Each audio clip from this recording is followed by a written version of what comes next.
बिस्मिल्लाहिर्रहमानिर्रहीम।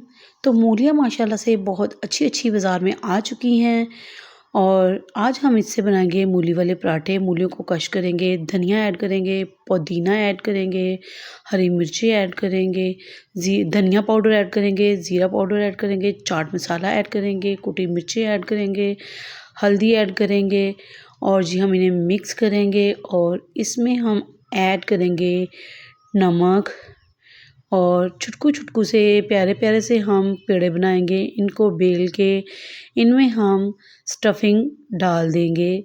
भर-भर के हमने स्टफ़िंग डालनी है और दूसरा पेड़ा उठाएँगे और इसे कवर करते हुए अच्छे से हम इसे सील पैक कर देंगे।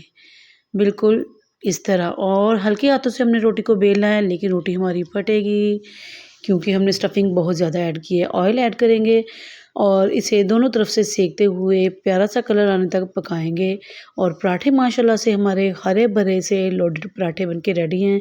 पूरी रेसिपी के लिए मेरे चैनल फ़ातिमा मेन्यू को सब्स